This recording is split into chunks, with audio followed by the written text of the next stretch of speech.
What if there was another Earth? One shrouded in haze, ruled by methane, and orbiting far beyond Saturn's icy rings. This is Titan, a moon with rivers, rain, and seasons, but unlike anything we've ever known.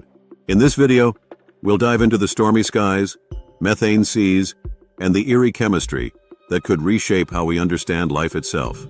And by the end, you'll see why Titan isn't just strange. It might be the most important world in the solar system. Imagine a place where rivers flow, clouds gather, and rain falls from the sky. A world where seasons shift, storms erupt, and vast lakes stretch over frozen plains. Sounds like Earth, right? But it's not. It's Saturn's moon Titan, the only other place in the solar system with weather remotely similar to our own. And it's not driven by water. It's methane. Titan is one of the most fascinating objects in the solar system. At first glance, it looks like a hazy orange ball. Its thick atmosphere hides everything beneath it. But inside that haze lies an alien Earth, shaped not by water but by liquid hydrocarbons. While Earth's water cycle powers life and weather, Titan runs on a methane cycle. Methane evaporates, condenses into clouds, and falls as rain onto the surface, forming rivers, lakes, and seas. These aren't puddles. Titan's largest sea, Kraken Mare, spans over 1,000 kilometers. That's wider than the Caspian Sea. And yet for decades, we only had fragments of this story. The Cassini-Huygens mission, which orbited Saturn from 2004 to 2017, flew by Titan more than 100 times. It dropped a probe into Titan's surface. It imaged its dunes, seas, and storm fronts. But Cassini only saw Titan during one long season, the northern winter and spring. Titan's year lasts nearly 30 Earth years. By the time Cassini left, the northern hemisphere was only just beginning to warm. So what happens during Titan's summer? For that, we needed a new eye in the sky. Enter the James Webb Space Telescope and the Keck Observatory. In 2022 and 2023, they captured something we'd never seen before: detailed seasonal changes in Titan's northern hemisphere. And what they found was astonishing. Methane clouds formed at different altitudes, stacked like layers of a chemical storm. These clouds were not randomly scattered. They evolved, rose, and dissipated over time, just like Earth's. For the first time, scientists could watch Titan's weather as it unfolded, not just as frozen snapshots. But beyond the clouds was something deeper: the chemistry behind them. And that chemistry starts with a single radical molecule, CH3. When sunlight and energetic particles strike Titan's upper atmosphere, they break apart methane, CH4, creating CH3, a highly reactive methane radical. This tiny molecule only exists for a short time before it latches onto other fragments, forming more complex hydrocarbons like ethane, C2H6, acetylene, C2H2, and even hydrogen cyanide, HCN. Some of these rain down onto the surface. Some freeze and form Titan's famous orange haze. Others contribute to the organic chemistry that has scientists whispering about the possibility of prebiotic conditions. But the key is methane. Without it, the whole cycle falls apart. And here's where things get eerie. Methane doesn't last forever. Some of it escapes into space. Some is broken down and never reforms. Unless it's being constantly resupplied from Titan's interior, the entire atmosphere could collapse into a dry, airless world. Sound familiar? It should. Mars may have once had a similar story.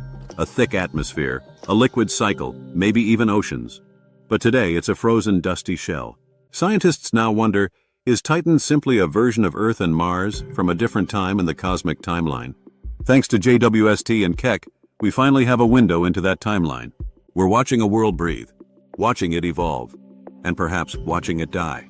The James Webb Space Telescope wasn't designed with Titan in mind.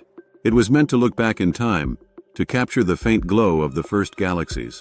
But as it turns out, JWST is also a window into the solar system's most mysterious worlds. In mid-2023, scientists pointed JWST's golden eye at Titan's northern hemisphere, just as it entered full summer. This was our first opportunity to observe Titan's warm season with modern infrared tools. What came back from JWST's instruments was nothing short of revolutionary. Using its near-infrared spectrograph, NIR-SPEC, and mid-infrared instrument, MIRI, JWST detected multiple gases across Titan's atmosphere, from the upper layers down to near the surface. It saw clouds forming and evolving over time. It mapped the chemical pathways that power Titan's methane cycle.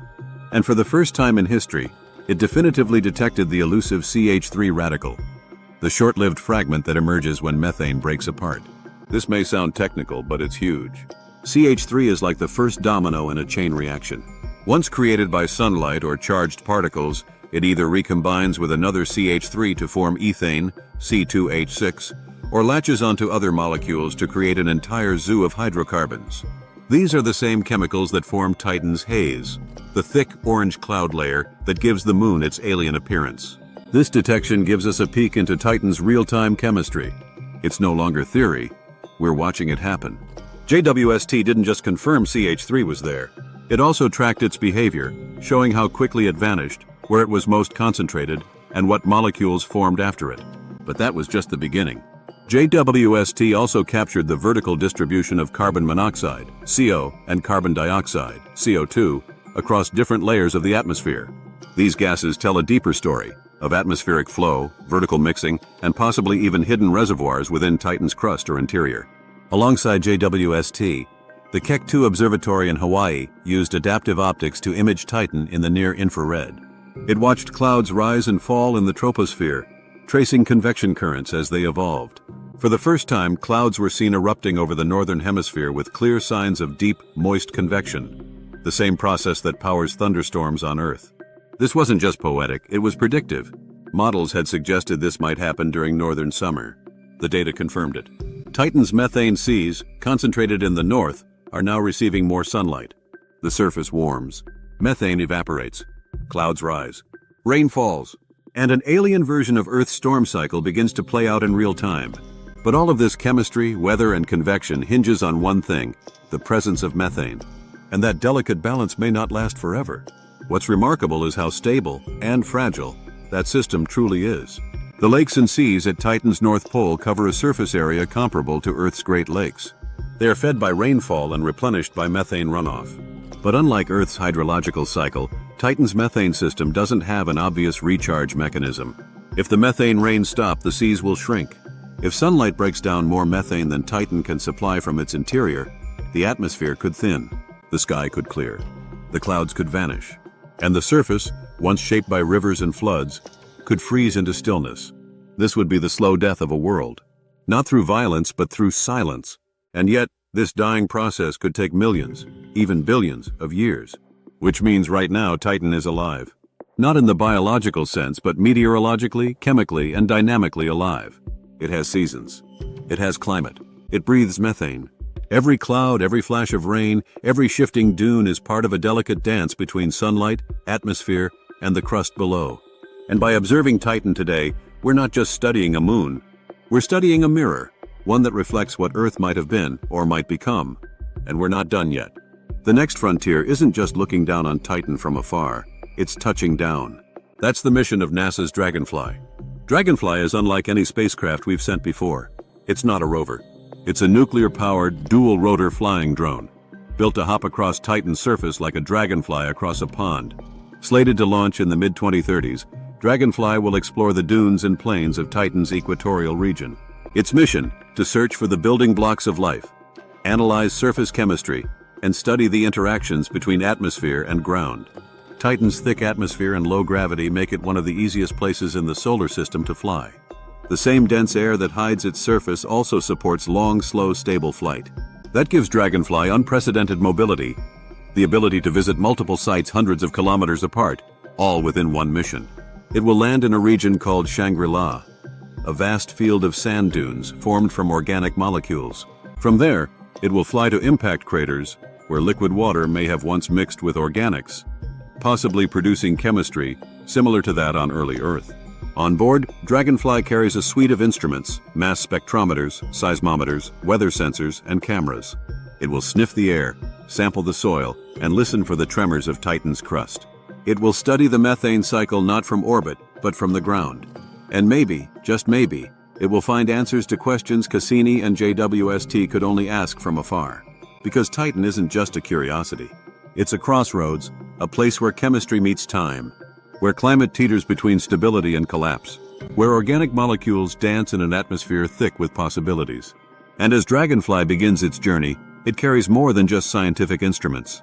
It carries our curiosity, our hope, and our longing to understand how life begins, and where it might emerge again. Titan may be cold. Titan may be distant. But it is not silent, the methane whispers. And we're finally listening. Titan is not just a distant moon. It's a living laboratory, sculpted by alien weather, rich in organic chemistry, and ready to be explored. As we send Dragonfly to land, fly, and listen, we're not just visiting another world, we're chasing echoes of Earth.